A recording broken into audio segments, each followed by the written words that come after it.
Hello, hello. Kelly Bear here. How do you do? I just realised I've gone live and I hadn't finished eating my chocky. And I've just also realised I've just come out of filming. I've just come off the back of filming a video featuring all of these books and these ones. They've all fallen over, actually. What a mess. Slip and slide. Okay. Anyway, and I was like, I'm gonna finish watching Katie Flowers' video that I've partway through, which is about her tarot guidebooks, favourite tarot guidebooks, and finish my tea and have some chocolate. And then I was like, actually, I'm going to go live. But I was just filming in OBS, and I've got my camera set up to look nice in OBS. But now I've just gone live via YouTube, and it doesn't look as good again.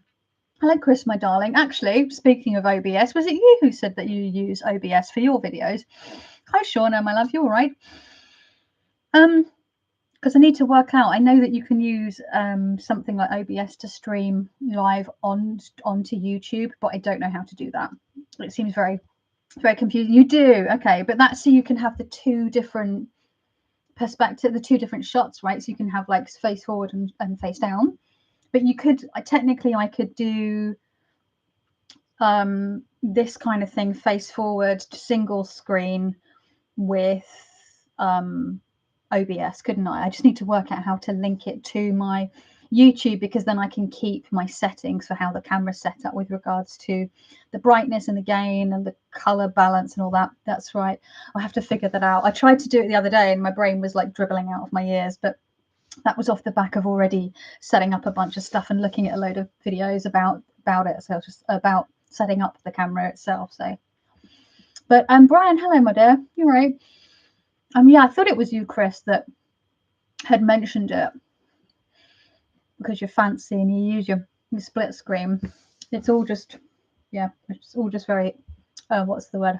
I find it very overwhelming. I'm not great with tech stuff. So I'm just like eating and talking at the same time. But I thought, actually, I'll go live while the spouse and the dog are out walking, because I'm gearing up for a shop restock later today. It's a shameless self-plug. And I'll be busy with that later. And I've got some more Call of Cthulhu reading stuff to do on in the rule book for my game next week. So I've got a bit to be getting on with. Pamela, hello, my darling. Chris says there's a function on OBS called OBS Virtual Camera. If you turn that on, then your PC registered that as a camera on your PC, so you just connect that rather than your webcam. Oh, but you see, I want my webcam connected via OBS because I've got my webcam colors. Or can you adjust all of the colors and everything in the OBS cam as well? Hey, Rose Honey Ritual. Hiya, Meg, you all right? So we've got Meg here as well. It's just popped in. And yeah, so I do need to look into that, because my live stream video quality, it's okay, but it's not as good as the pre-recorded. So yeah, I've just pre-recorded my first video in a while.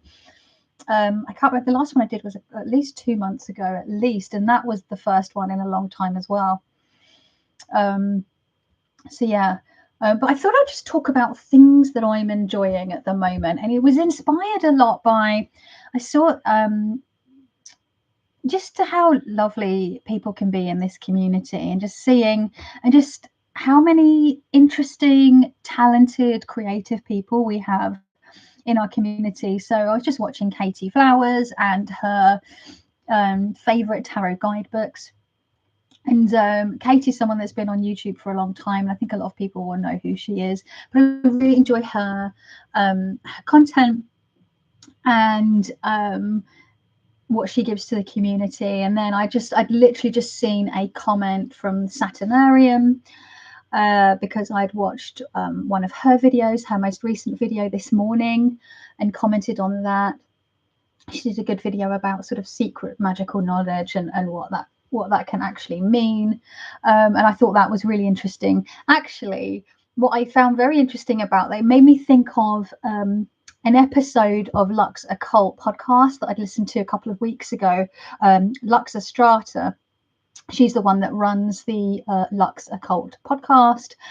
She's the organizer of the Green Mushroom Project. If you've heard of that before, that's Lux's project. And she was interviewing Aidan Wachter, and anyone who has seen this channel in the last few years will know I am an absolute Aidan fangirl. I don't put him on a pedestal because he'd hate that, and no one is perfect, and he knows he's not, and I know he's not. But what I mean is I've learned so much from him, and I really appreciate his down-to-earth approach, and I've learned a lot from him. But I find him really relaxing to listen to, a very interesting man to listen to. And they were talking about UPS, as in UPG, sorry, no, UPS is the delivery company. They were talking about UPG, in fact, unverified personal gnosis. And it did make me think a little bit about Saturnarium's video. Has Saturnarium ever said what her name is in her channel? I've never caught it if she has, and I'd like to be able to like address her by her name if she has used it, rather than just saying, if she's only ever used Saturnarium, that's fine, but I don't want to like be misnaming her otherwise. Gigi Nielsen's here as well. Hello. Anyway, I was so distracted by reading Chris's comment about how to use OBS and my webcam. We'll figure it out, love. Yeah, thank you, my darling. That would be awesome. But 6 of 1, Shauna. Glad I randomly woke up early today. Oh, bless you. Everyone saying hello to Meg as well. Cozy hangout, Sunday hangout for the win. Yeah, indeed.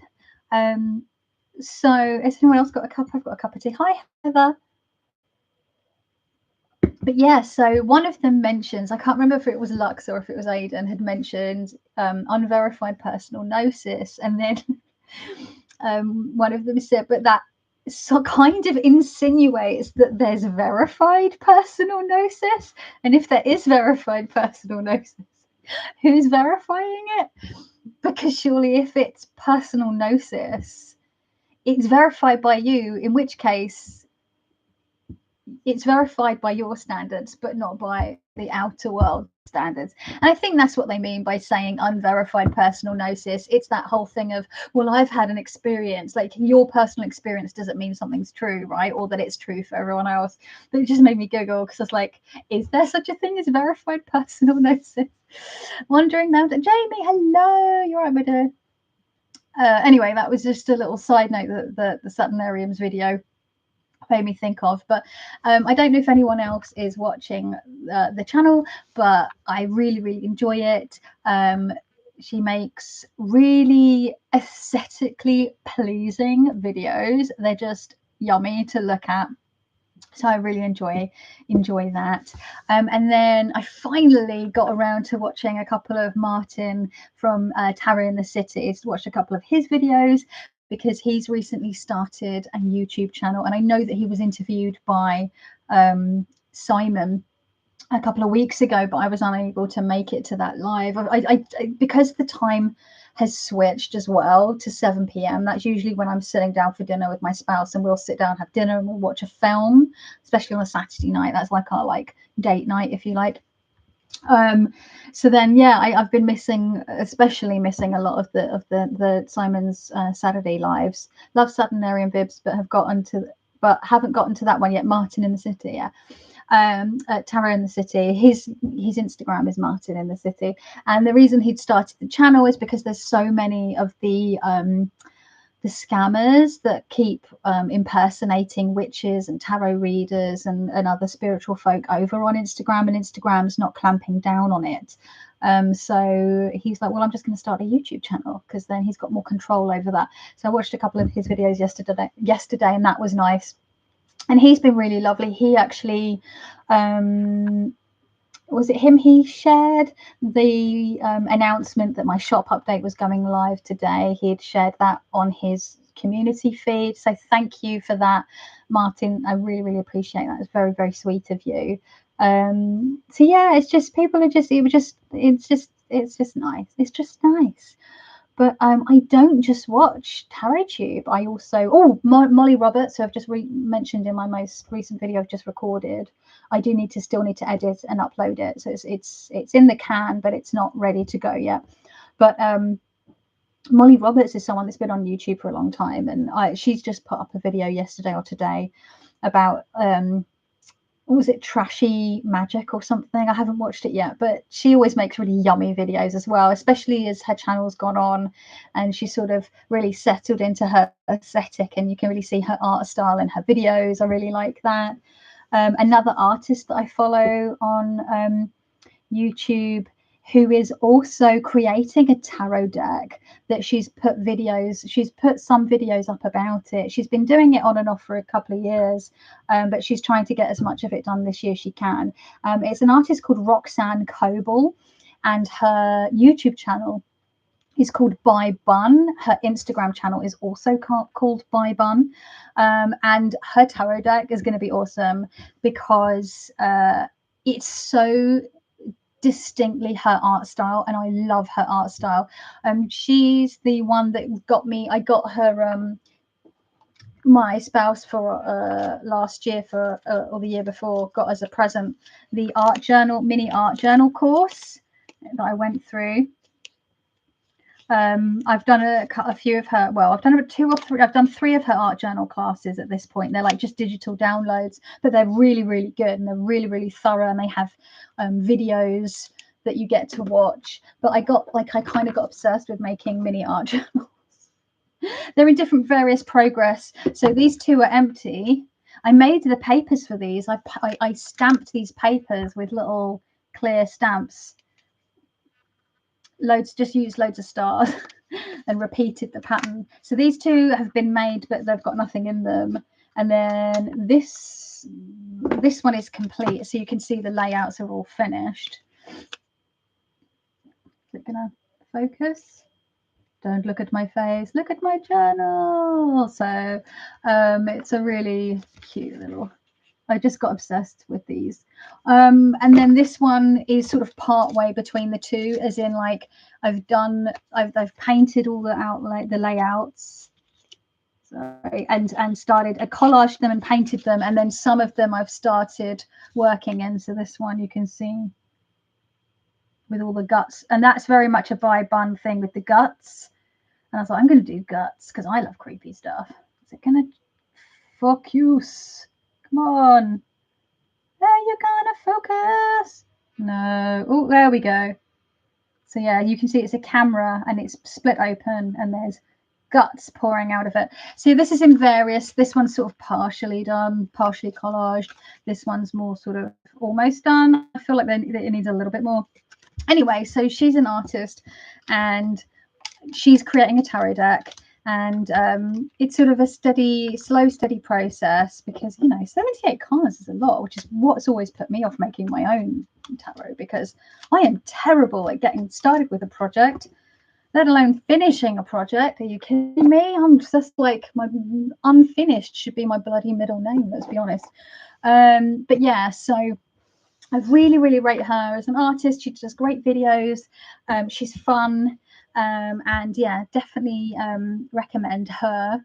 Let's see, so that's ArtTube. I love Rachel Maxey. She's just a chaos goblin and just funny, and she just makes random stuff. She picks a project and she makes it, and it can be anything from painting a mural on her bedroom wall, which is the one that she did this week, to making a Wonder Woman cosplay outfit, to dressing up in like costume, like just all sorts of random stuff. There's a lot of dog content as well. Her dog is so cute, Frodo. She always watch right till the very end as well, because she puts bloopers at the end, and they're usually very funny, but also usually involve a lot of dog and cat content. So let's just have a quick relook at because more people are coming in. Oh yeah, I did see you've got a VR up there. I've not watched it yet, Shauna. Favorite cards for each major. I started a series, was it last year, about my top 10 trumps And I think I only did the full, and then I was like, and like no one really watched it, so I was like, I don't know if I'm going to do this for like 22 cards, because it's a lot of effort, especially seeing as I have over 100 tarot decks. I was like, I'm not going through every single card in 100 tarot decks to pick my favorite 10 and all the effort. I don't know. I can never work out what I'm doing with this bloody channel. But yeah, I think Saturnariums hit the spot with your favorite cards thing. It seems to be more of a thing. It's only part 1. It took all day to edit and upload. Right? Editing is such a pain. Stephanie, hello, joining late. Not too late. I've only been on for about 15 minutes. Stephanie, miniature things are the best. I love miniature things. Sarah, hello. Space, you're rising high. Just sipping my morning coffee. You look adorable as always. Hi. Oh, thank you. That's very sweet. So yeah, those are some of the channels I've been sort of enjoying. Oh, that's proper on the turn. Oh. Okay, let's just leave that. God, stand like tea that's gone cold. Like herbal tea, it's fine, but like when it's, you know, Assam tea gone cold, it's not that nice. So yeah, I've been really enjoying those channels. Let me just go have a look at my Critical Role. I watch a buttload of that. And they're on campaign 3 now, and I'm finally watching a campaign from the beginning as it airs, which is fun. So that's good. That's one of the things. If you like D&D and you've not watched Critical Role, I can highly recommend. I'd say just jump in with the new campaign as well, because then it's easier to get into. Thorn Mooney's been doing a lot of good stuff recently. She's been doing videos every Saturday. Ask a Mortician, who I mentioned in my previous video I've just filmed as well, because I just am obsessed with Caitlin Doty. I've realised I've been watching her for 10 years this year. Bloody hell, where does the time go? I've already mentioned in the previous live stream, I already mentioned Z Manzilla, who does the Sesamero, which is does tarot readings with Sesame Street flashcards. And I'd seen that Duff Tarot had really gotten into it as well now, after I mentioned it in a previous video. And that actually segues nicely into another thing that I wanted to talk about.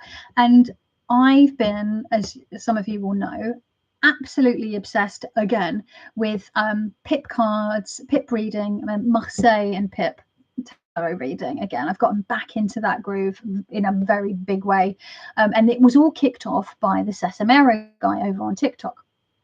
And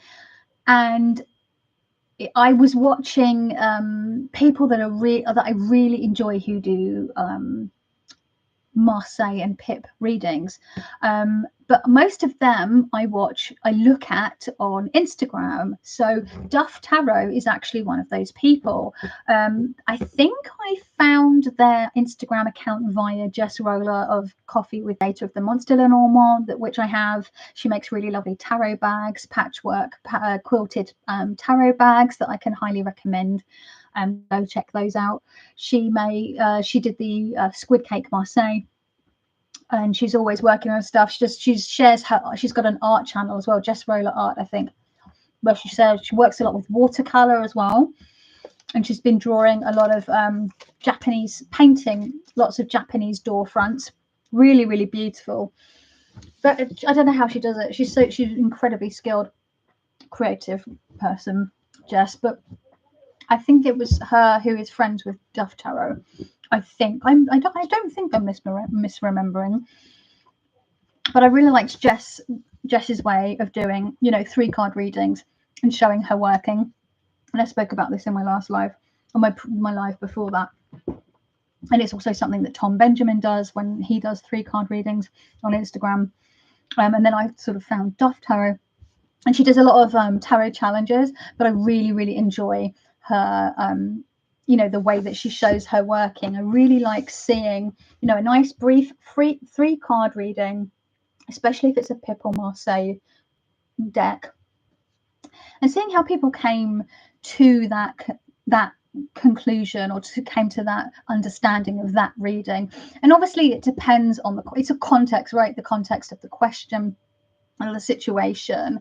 the type of deck being used, and the person, the reader themselves, because you know, all of us could pull the same 3 cards from the same deck, even with the same question, and some of us might come up with the same kind of answer, but some of us won't, because it's very subjective, right, as to the connections that you make with the imagery. And what I find interesting with Marseille and Pip, the open style of reading that you see Enrique Enriquez and Yoav Bendov and Camelia Elias and all those, Alexandra Mushrak, those kind of people that I'm into, Marilyn from Tarot Clarity. It's that freestyle, so there's even more room for maneuver and interpretation there, depending on the reader, and I really like that, which is why I so much enjoy seeing people showing their working. So yeah, Jess Roller's Coffee with the Fool, obviously Tom Benjamin does great 3 cards. This is obviously for people that like 3-card readings and are looking to further their understanding of like Marseille or Pip reading. They do sometimes use like more Smith-Waite based as well. I think, and that's also how I ended up finding Martin in the city originally, through a lot of the Marseille reading posts. Serge Pirot, who has a great blog, which I very much enjoy, I've spoken about before, where he gives good Instagram, and I really recommend his blog, where he talks about his Lenormand and tarot reading, and gives really great examples of both in his blog posts. So yeah, I love me some Instagram. Laurie Tries Life is here. Hello, Laurie. Entropy Apothecary, hello. I saw you posted a video. Going to watch it later after. Oh, you're walking when you walk your dog. Love dogs. I don't own a single Pip deck. Any recommendations, says Stephanie?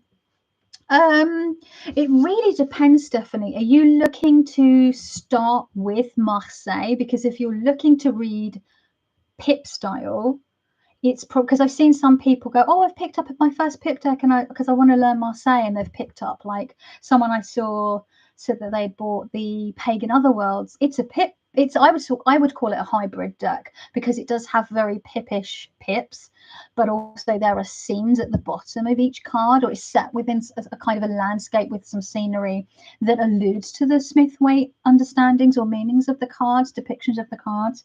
I'd call that a hybrid. So, you know, all Marseille decks are Pip decks, but not all Pip decks are Marseille. Marseille is very specific. I've got a really good example here, because I've got some here. So the 2 that I was showing the other day. So here I've got Tom Benjamin's deck, which is the multi-Marseille. It's a redrawing. It's a multicultural and inclusive redrawing of the Jean Leblay. So the Marseille has a very specific way of depicting the pips. So you see here, these are the bâtons, which would be the wands. You've got le coupe, the cups. You know, I think most of us have seen these. I mean, this kind of tarot deck used to really turn me off. Now I absolutely adore it. Isn't it funny? Our coins, which would be our pentacles. Coins makes more sense to me now as a suit than pentacles. Pentacles is a very sort of something that the Golden Dawn sort of overlaid onto the coins. Or the discs is another good way of putting it, I think. But coins, because it represents that material earthly realm, coins feels about right, doesn't it? Because it's that tangible, what money can buy, earthly thing. What was that? It's not just about money. It can also be physicality and, you know, earthiness. I was just trying to find some swords, some épée. So they're curved like the scimitars from the original Mamluk deck. So this is a Marseille, right? I'm really sorry if this seems really patronizing, because I don't know, because I have seen people talking about it on Twitter quite recently and not really knowing the difference between a Marseille and a Pip. So I don't want to insult anyone's intelligence by, you know, but some people I have said that they're not quite sure. This is the Kawaii Tarot. It's a modern deck. This is a Pip deck. It's actually more based in the Smith-Waite system as well, because the little bits that go in with these have, you know. So let's see if I can find the 6 of coins.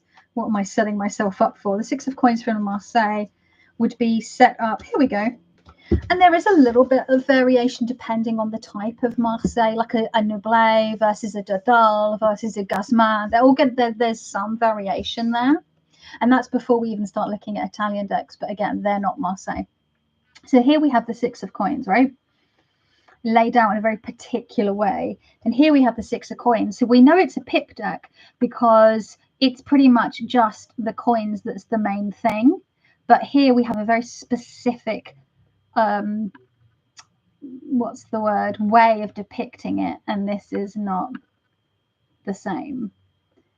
So I don't know, does that make sense? I hope that doesn't seem patronizing to anyone. But yes, so Stephanie, what my very long-winded point was, it depends if you want to get started with just a straight up Marseille deck. My advice would be to do so, purely because of the books that are available are based in Marseille, and then you can then extrapolate that to pip decks. It's a bit like when you start reading with a Smith-Waite, right? Most people will say, even if you don't really like the Smith-Waite deck, try to get a Smith-Waite or something very Smith-Waite-esque, very Smith-Waite clone.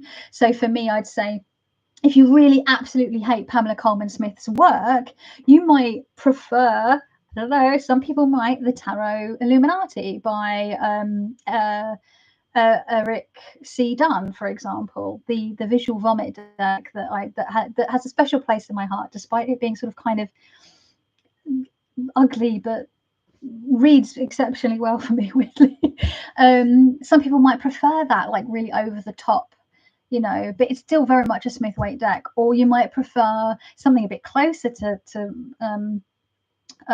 Pixie's artwork, but a little less in your face, would be Brant Palazzo's Moonbaby Tarot.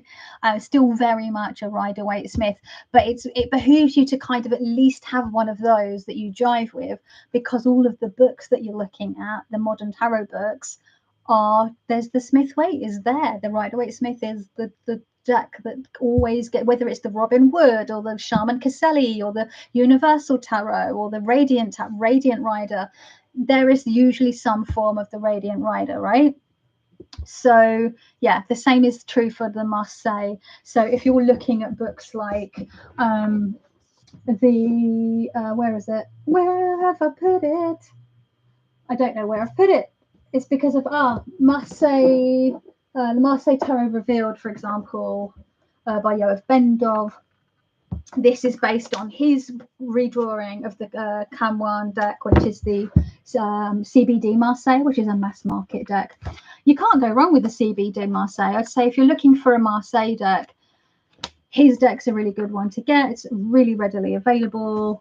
You might prefer maybe the Spanish Tarot, the Grimaud Marseille, but get a Marseille maybe and start there. And if you really can't stand the artwork, you know, get yourself a Marseille and then something that you really like. So for example, let me just grab from here.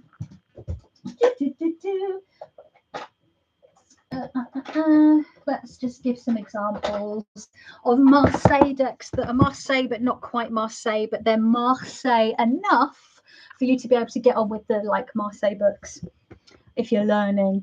So one that I used the other day in my live chat was and there's the card that I drew right on top there, is and I've just been talking about Jess Roller as well, the Squid Cake Marseille, which is a modern redrawing of a Marseille Tarot. Come on, little camera. Trying to get it. Is it because it keeps trying to recognize my face? Do you think that's what it is? There we go. So as you can see, it's still got that Marseille style, but it's done Marseille layout, but it's done in Jess's wonderful, fun style.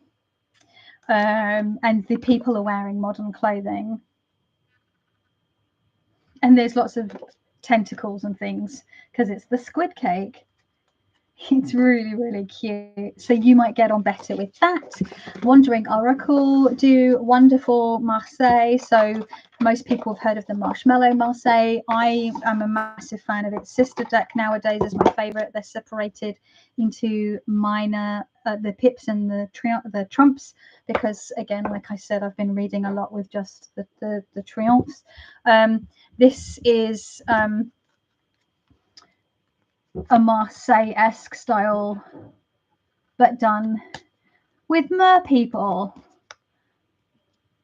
So you can see you've got the curved swords and the florals, and you've got your baton. Do you see what I mean? You can still sort of recognize it as a Marseille, but it's done in a particular, their sort of own art style. It's so much fun. I love it. And another good example would be the I suppose you're not sure, I'd recommend an expensive Tarot de Marseille deck to start with in case you don't like it. Yeah, so maybe like if you like the Tarot Serene or the Marshmallow, might be quite good because they're a bit cheaper, I think, from what I remember.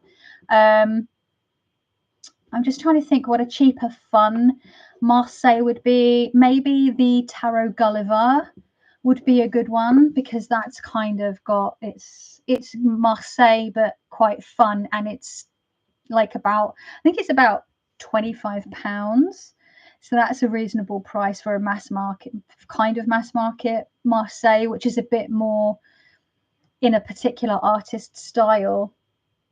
I'm just trying to think. The archetypal tarot that I showed the other day, that's another good one.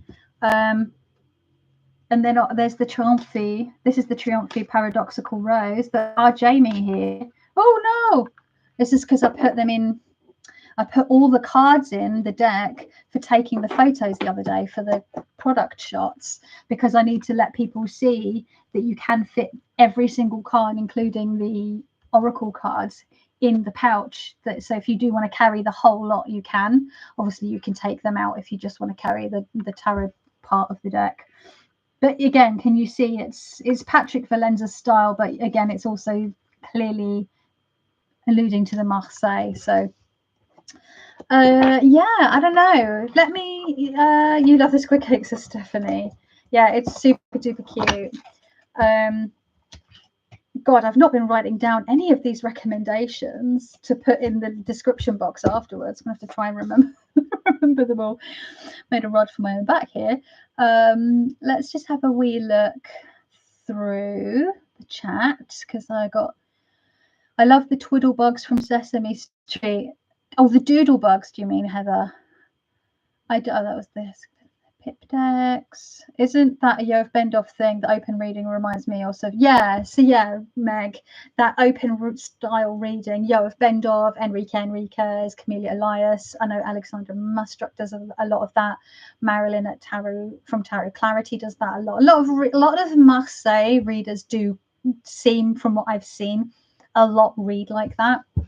It's a lot more sort of grounded, like fortune tellery, than the more sort of, because, you know, when you think of the Smith Waite was created,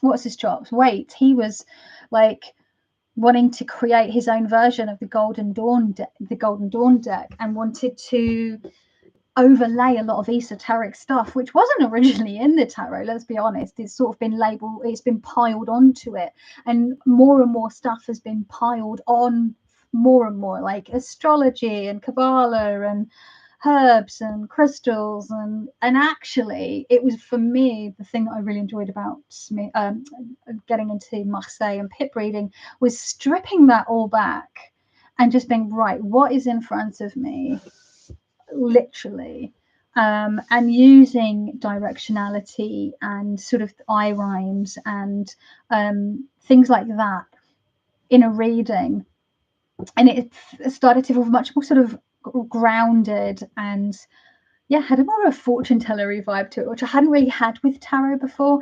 And this does make me think of a video that I'd like to make at some point, because I was thinking about this the other day, because, you know, I use different tarot decks for different things, or different systems for different things. And I wonder if other people do approach different tarot modalities different tarot approaches for different things. So for me, if I want to really get stuck in with something that like magic work, or something that's more of a reflective, self-help, therapeutic kind of tarot, I'm probably gonna go with a Smith-Waite or more Smith-Waite-esque type deck, or a more situational, scenic pip type deck. If I just want a quick answer about something, if I just want something stripped back and bare without all the bumps, I'm picking a Marseille or a pip deck, because they feel different to me. And I know there are people who read, for them tarot is tarot, whether they are reading a Thoth deck or a Smith-Waite deck or a Marseille deck or a whatever themed deck it might be, something that's completely different. I don't know, like the Dreams of Gaia, for some, you know, for some people wouldn't class that as a real tarot, or, you know, the what's another one, the Chrysalis tarot. I've seen some tarot readers argue that that's not a real tarot. The Osho Zen, some people think that couldn't be classed as a tarot deck, even though it is actually very closely based on the Smith-Waite when you look at it.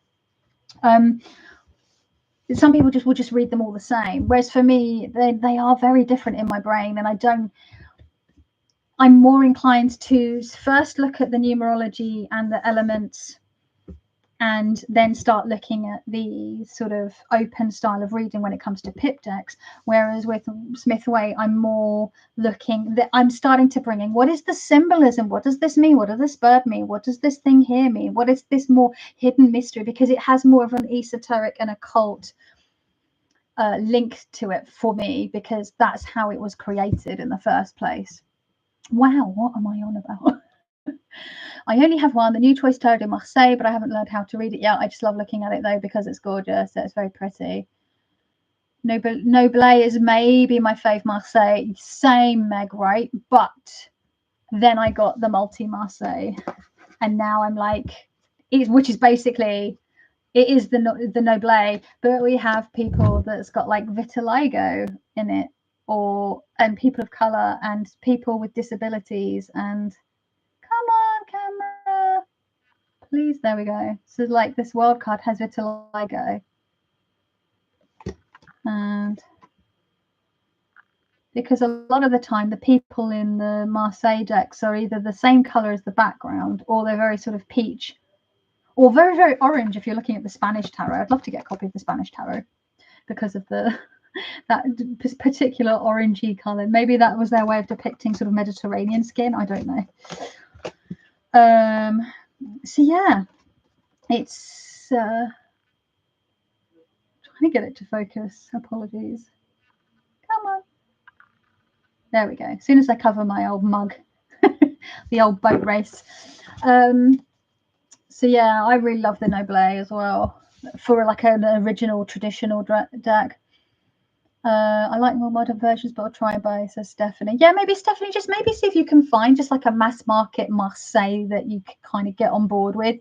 And then if it's really not working for you, try and get something that's maybe a little cuter or more modern, that you'll feel, you know, works for you better. Like I didn't really like start to jive and get into Pixie's artwork for a good while. It was only once I got the Centennial Smith-Waite that I really started to fall in love with the Smith-Waite Tarot. Until then, my main Smith-Waite deck was either the Shaman Caselli Tarot, or the Tarot of the Magical Forest. What is it with the ugly visual vomit decks? Why do we love them so much? Why? It doesn't make any sense, but everyone has at least one of those and love it. Yeah, Gigi, honestly, that Tarot Illuminati, the first time I saw it like on screen on a video, I was like, no, absolutely not. And I just would be like, oh my god, how could anyone read with that? And I completely changed my mind. And there's videos, I think, from the very beginning of my channel, from like 2016 or maybe in 2017, where I do a video about the Tarot Illuminati, where I saw it in person, in a tarot, in a like a metaphysical store in Mysteries in Covent Garden, down by Seven Dials, before it moved. And I don't even know if it's gone under now since the pandemic, but I actually got to see a copy. I got to go through all the cards, and I was like, oh, okay, something about this. And I went home. I didn't buy it. I bought the Deviant Moon Tarot. At that time, I think I bought another one, or did I just come? I think I might have just come home with the Deviant Moon Tarot that day, but I couldn't stop thinking about the Tarot Illuminati. It was like it kept popping up everywhere. The people that I was watching at the time seemed to be using it in their videos, and it was just everywhere. It kept popping up on Eclectic Tarot Forum, and I couldn't stop thinking about it. And eventually, my spouse bought it for me as a present. And yeah, and I was like, oh my God, I can't with this deck, but oh my God, does it read really well? And actually, the guidebook that came with the deck, Kim Huggins talks about how the person that originally was meant to write the guidebook for that deck pulled out at quite short notice. So Kim had to whip up her tarot guidebook very quickly when she accepted the challenge.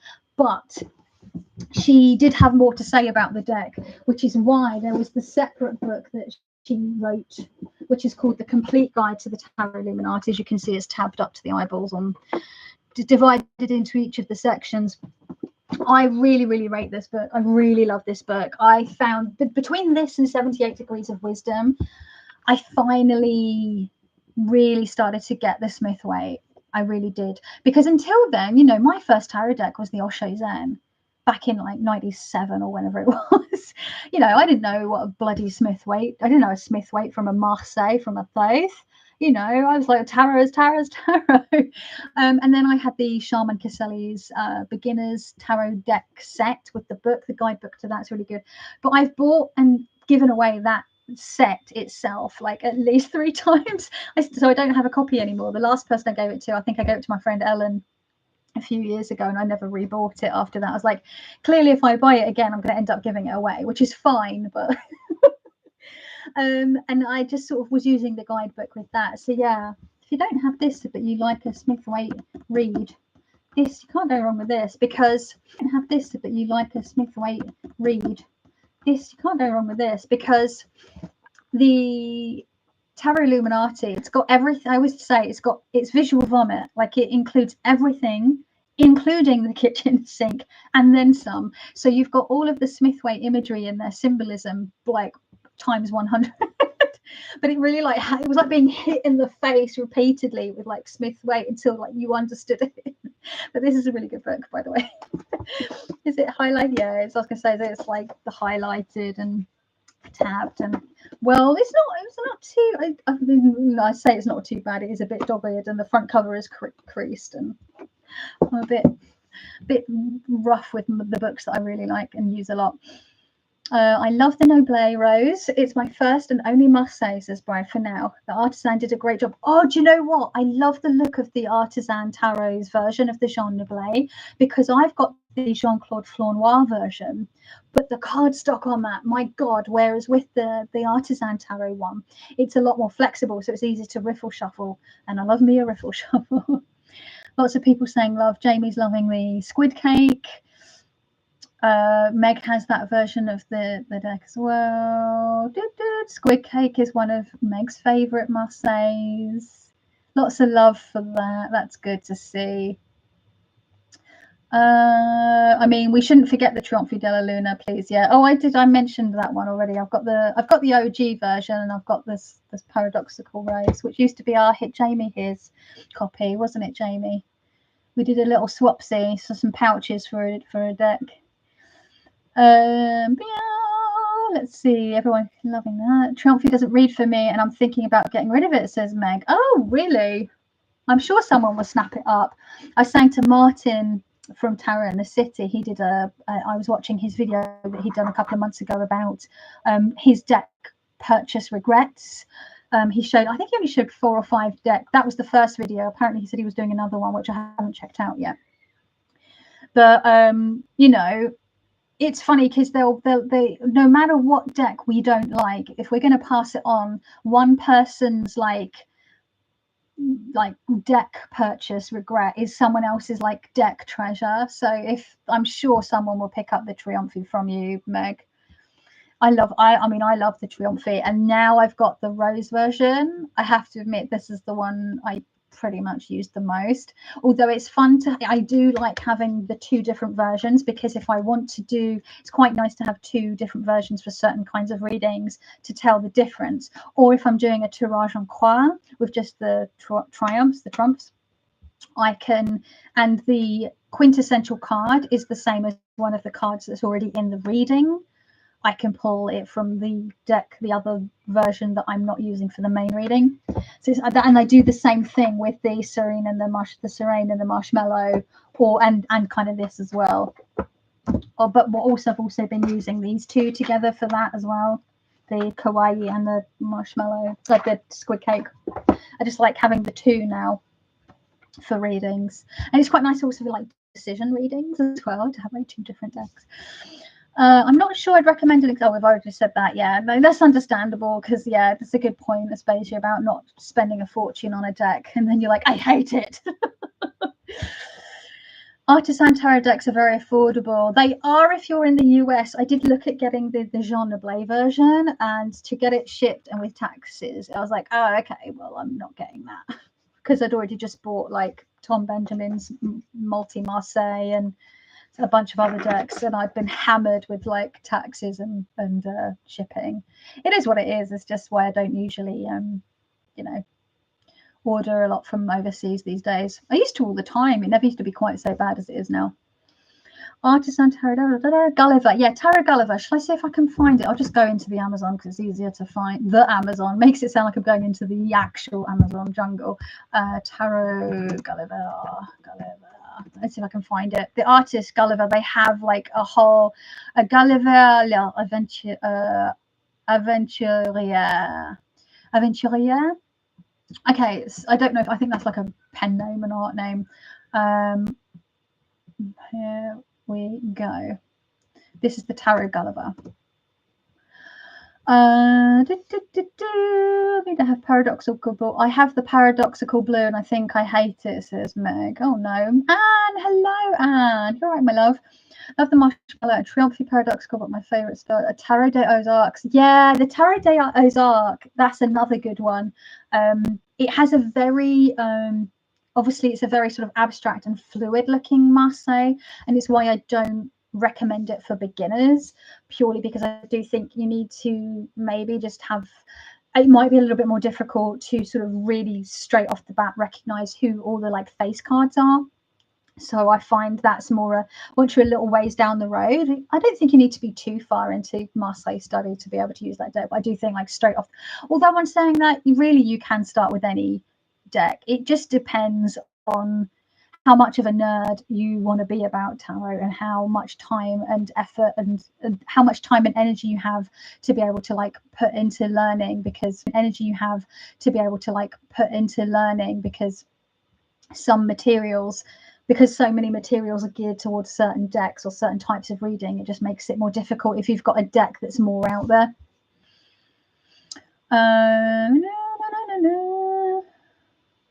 Meg Law, the paradoxical blue has been my favourite ever since forever. I am obsessed.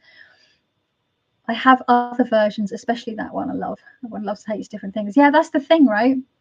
Numerology, yes. Tarot Kelly Bear with Tarot de Marseille, yes. Numerology. That's something I was talking about in a couple of live chats ago, about how I was going back over, reassessing my Marseille sort of numerology. I haven't finished sort of going through that, but I've got all the spreadsheets, I've got the little notebook, and I'm just sitting with doing practice readings and sitting with all the different numerological associations and trying to work out what feel most comfortable to me. But also I'm trying to make sure, like Tom Benjamin talks about this on Tarot on Earth, and he talked about it in his Tarot Summer School, about making sure that your meanings for the numbers don't get too similar, because that can happen like with the first few cards, or maybe like especially the like 8, 9 and 10, it can start to, with meanings.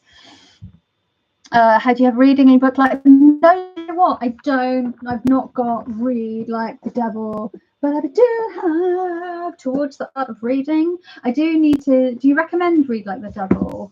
And Camellia Elias has been doing a lot of podcasts recently again. She's been back on the podcast circuit, so I've been enjoying that as well. I wonder if she must have a book out. I don't know, but yeah, I like Ian Cumpsey's his rare triumphs. But again, the rare triumphs is not going to be any good for a noobler, because they're the rare triumphs, right? They are different to the original, so it's not going to be. Or has he done like a more classic Marseille now? I'll need to have a look. I do get his newsletter emails, but I'm on his mailing list. I'll have to have a double look. I'll have to double check. Joey, hello, Joey Luna. You all right, my love? Hope you're having a great weekend. Well, I've been working most of the weekend. This is my break in the middle of the day before I get back to shop prep stuff, because my shop goes live at 7 o'clock this evening. So I've got my box of goodies here ready to go. I've prepped a bunch of extras for people that are repeat customers, which is like I've been making like little cards using collage and die cuts and my own like collage fodder that I've hand painted and drawn myself and put onto cards. So yeah, I've been doing that. I've got my note cards ready. I've got all the stuff ready for wrapping things next week for the orders. I've been doing my like all the promo stuff.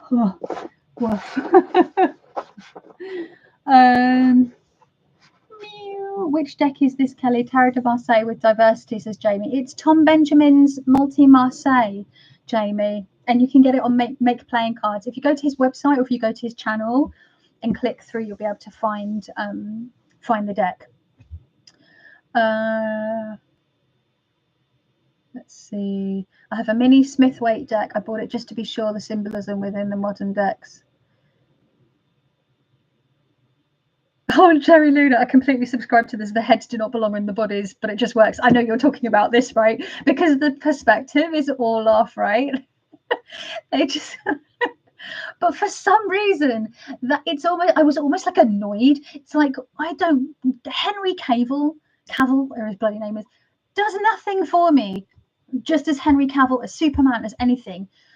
Put him in The Witcher in a black outfit, covered in dirt, with like long white hair and freaky amber eyes, and I'm like, and like pale as hell skin, and I'm like, hello. I was so mad at the show for making me fancy Henry Cavill because I think he's a bit of a douche canoe. It's like, but only as Geralt of Rivia.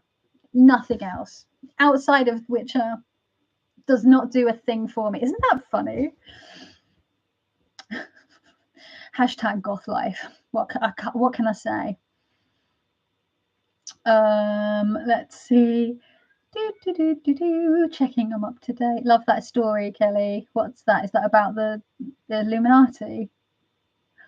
Totally on the same page as Kelly Ari Illuminati Tarot, but the guidebook for an introduction to tarot. Brilliant. It really is great, Anne, isn't it? Everyone now think, yeah, I think I need the Tarot Illuminati. Oh no. Eric C. Dunn will be like, why has that got a sudden uptick in sales? Oh, there was someone deleted a message.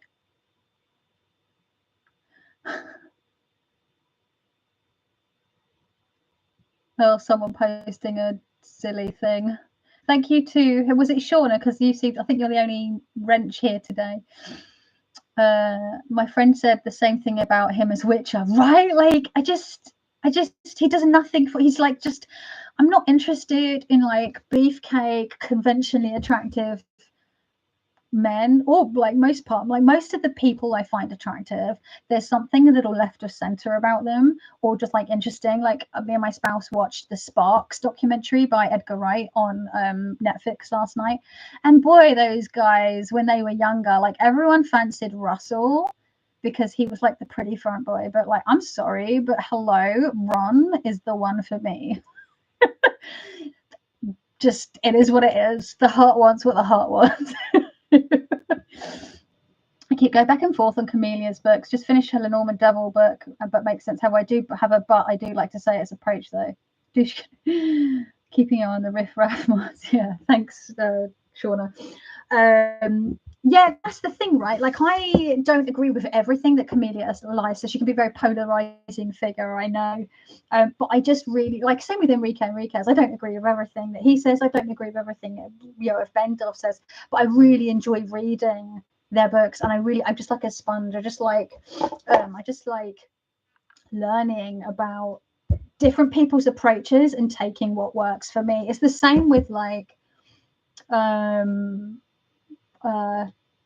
Smithwaite. There are so many books that I have on my shelf that, although in the entirety I might not agree with, and I think that's normal, right? You're never going to 100% judge. Like, a really good example, I've spoken about it multiple times. Let me see if I can find it. It's just here. And it's the What the Fuck is Tarot by Bakara Wintner.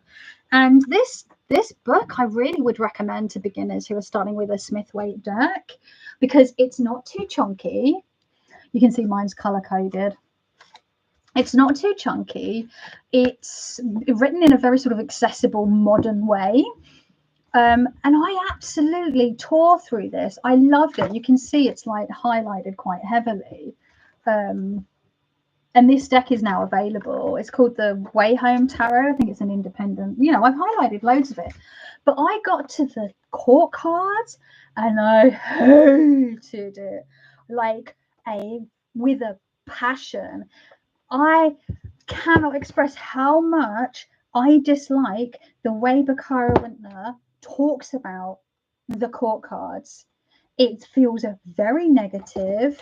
That's actually where I had it saved, actually, because that was the last section I did on my spreadsheets. She sees them as families, but then it's all really negative, and she doesn't view it any other way than as a family and as a hierarchy. And I just did not like it. But yet there are people who saw the way that she writes about the court cards and seeing them as a family that made the court cards finally click for them. So Simon of the Hermit's Cave absolutely loved the whole book and thought the way that she speaks about court cards was absolutely brilliant, and it finally made the court cards make sense to him, right? That's one of my besties, and we disagree on that. It's fine. It doesn't matter. We have everyone has different approaches, and it's all good. It's all good.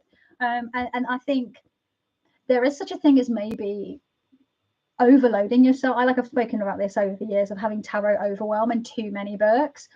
I found the approach that now works for me is like reading a book, digesting that information, trying to apply that information when I'm reading and see how I feel with that. I feel about that, how that sits with me when I'm trying to read. And then I keep what I like and I just discard the rest. And that's ultimately means the book's achieved its aim, because I don't think, well, maybe there might be some, but a lot of the tarot writers that I read and that I listen to speaking on podcasts and things, they are not interested in saying their way is the only way. They're just like, take what works and throw out the rest. It doesn't matter, if you found it useful in some way, that's goal achieved, right? Knowledge is power, always invaluable anyway.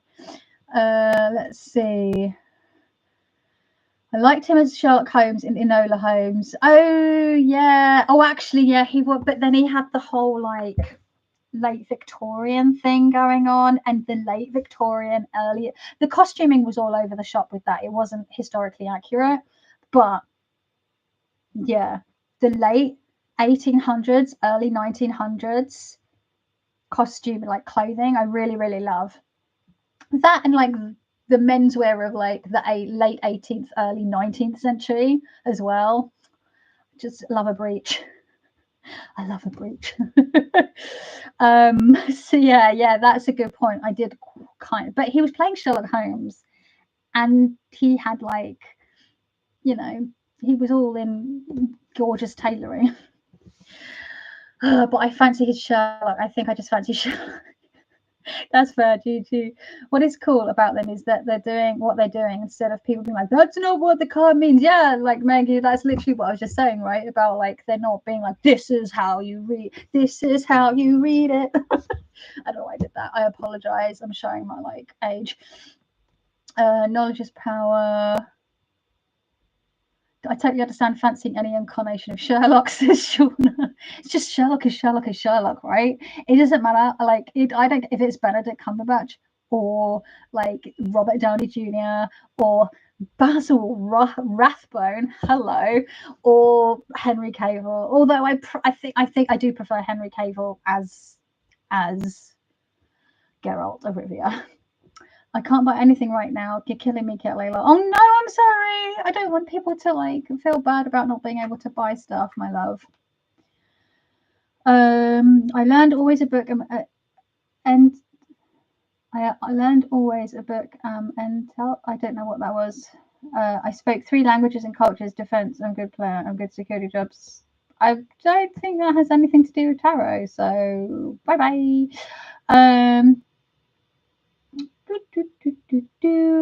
There we go. I had the same reaction to Khodorkovsky. See, now this is the thing. I see a lot of people talking about Khodorkovsky, and I don't usually like comment under people's videos because I don't want to like piss on anyone's cornflakes. But I absolutely refuse to buy anything by Khodorkovsky. I will not watch anything by Khodorkovsky. I will not read anything by Khodorkovsky. I will not give Khodorkovsky any of my money because, yeah, it's been. Let's put it this way. He wouldn't be out of place among the company of people like Roman Polanski and certain other disgraced Harvey Weinstein, maybe that ilk. Let's just put it that way. And I am not giving him any of my money, and I'll leave it at that because people can do their own research into that. I just don't want to go into that right now because it'll make me angry. But basically, my sentiment is fuck Khodorkovsky. If that's your thing and you can separate the art from the artist, that's fine for you, but I will not support an abuser. I wasn't sure if you wanted me to block nonsense or just leave it. It's okay. It was just nonsense, wasn't it, Anne? The costumes in Bridgerton, best thing about the series, says Anne. I haven't watched Bridgerton. I did see a lot of the costumiers and costume creators that I follow absolutely laying into season 1 about how bad the costumes were, like how badly made some of them looked, how they had the wrong underpinnings, how they were completely wrong. A lot of them were really wrong, like historically. And I was like, oh my God, I know I can't watch it purely because from a costuming perspective, it might wind me up. I'm one of those people who will be like watching something and go, that wasn't the shape of, that was the second bustle era, not the first bustle era, and that wasn't around back then. I'm like that person. I'm like, why are they not wearing a chemise under their stays? They wouldn't be wearing a corset in 1789. They would be wearing stays. And why is there not a chemise underneath it? And like, why is that those stays should be spiral laced? That's incorrect.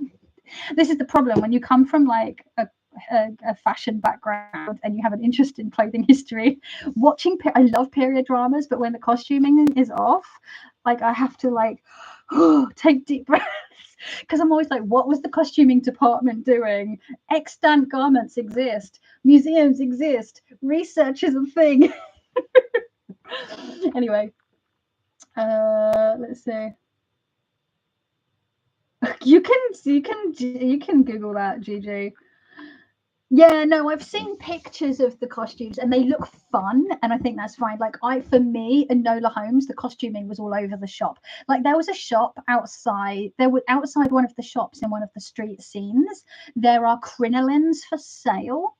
Crinolines were a much sort of early to mid 1800s fashion trend. So by the 1890s, crinolines would not have been around. People would not have been buying them. That makes no sense. Like it wasn't the same as it is today, where people are into vintage fashion and people will buy secondhand, and people specifically might dress in a certain style or want to be into green eco fashion and reuse things. It wasn't like that. So to see like proper huge crinoline hoops was just like, no, that's wrong.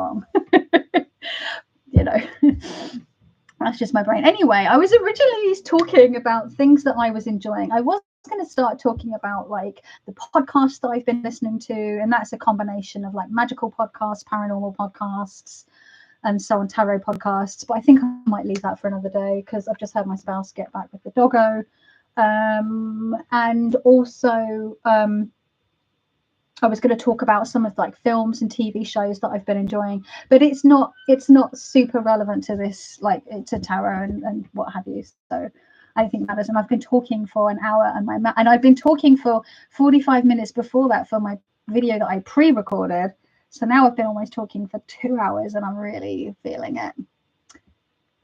Yeah, it is ew, Shauna. I don't want to shame anyone that is really like, sorry, the Meg, that sounded like I was thinking, like having a go at you. I'm not at all. I found that a lot of people actually are not aware of the Jodorowsky situation, and those that can, like, I've got a friend who is aware of the Jodorowsky situation, but she does her best to separate the art from the artist because she uses the Kamwan Jodorowsky tarot deck and then his tarot book as well. The way I see it is that he taught Yoav Bendov, and Yoav Bendov, the student, then became the master, and so I feel happy with stopping with Yoav Bendov for me for that. Like, you know, it's like by osmosis I'm getting some of Jodorowsky's stuff without supporting Jodorowsky. Don't feel ashamed for loving Bridgerton. It's just a costuming thing. Like, it doesn't matter. I'm just saying, from me, from someone who knows what like a lot of what they're looking at for costuming, it, like, I have to like take my brain out a little bit. Like, so for Enola Holmes, it's very clearly kind of like it's, to me, I'm like, it's an alternate. This is the great thing about the multiverse of madness and the alternate timelines with the MCU, because in my head now I'm like, this is a parallel universe where, you know, Enola Holmes exists and the fashion was a bit different. It's fine. It doesn't matter. You don't have to, you know, feel bad about it. And I love loads of like stuff that the costuming is not great on, but it doesn't mean that the show or the film isn't good. It just sometimes means that the people that were in charge of the costuming, and sometimes the costuming is a definite choice. Charge of the costuming, and sometimes the costuming is a definite choice. Yeah, sorry, Shauna. Oh, I feel really bad. Like, I feel like I just went off on one. I wasn't having a go at people for liking him. I'm just saying I have quite strong feelings about it.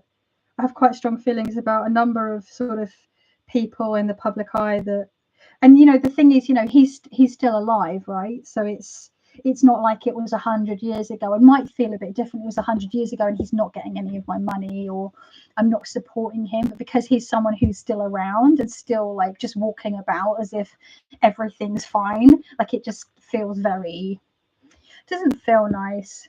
But yeah, I don't know. I don't want to, like, people who do find any value in his work to feel bad, because he's clearly very important to a lot of people. He's been in their sort of esoteric or tarot education, and have obviously gotten a lot out of his work. But it's just, for me, it's a no. This is problem when you have, but it's just, for me, it's a no. This is problem when you have a big old mouth like me. I'll put my foot in it, but I don't want anyone to feel bad or upset that I wasn't having a go at anyone in particular. Okay. I hope Meg's okay. I hope I've not upset Meg. So yeah, I'm going to go because I need to go drink some water, and I've got some prep to do for today's shop restock and things and stuff and things, you know what I mean. And yeah, I need a wee, quite frankly. I work in a library, and apparently Dewey was the Dewey Decimal System. It's like, this is the thing, like, the further back you go, the more people were problematic, but they're all dead. As far as I don't know, is the guy that invented the Dewey Decimal still alive? I don't think it will change anything about how I feel about his work, but, you know, it's good to have the whole picture. Right, you're informed, okay? You can make your own decisions. Maybe you might not feel, maybe you're like, okay, well, It's good to have the whole picture. Right, you're informed, okay? You can make your own decisions. Maybe you might not feel, maybe you're like, okay, well, I've garnered what information I have from him thus far, but if he came out with anything new, you might not feel comfortable supporting that. That's fine, you know. It's like, for me, like, I was a massive Marilyn Manson fan, and I cannot, and for a while I was still listening to the band for a while, and then their keyboard player, there was problems with that, and that made me feel a bit weird. And then all this stuff's come out about Marilyn Manson himself, as in the frontman Marilyn Manson, and I cannot bring myself to listen to their music anymore. I feel physically sick because I can't separate the art from the artist in that instance, and it feels like such a gut punch because, you know, it was just a band that I listened to a lot, especially when I was younger, you know. I'm just, hi Nancy. Oh, you just, I actually caught a line. Yeah, I'm about to wrap up because I've been live for over an hour now, and I am feeling it in the old throat area, chatting for so long. But yeah, I hope you all enjoy the rest of your weekend. For those of you that are looking to snag some pouches, my shop restock goes live at 7 p.m. UK time today. So keep your peepers peeled for that. I'll try to remember to post across all my social media platforms, including here on my community feed, when that has gone live as a reminder. And yeah, that'll be it for now. You all take care of yourselves, and I will speak to you soon. Stephanie, great to see you all. Have a great day. Bye bye. I'm trying to find where the end stream is. It's in a different place to StreamYard. Take care of yourselves. Bye.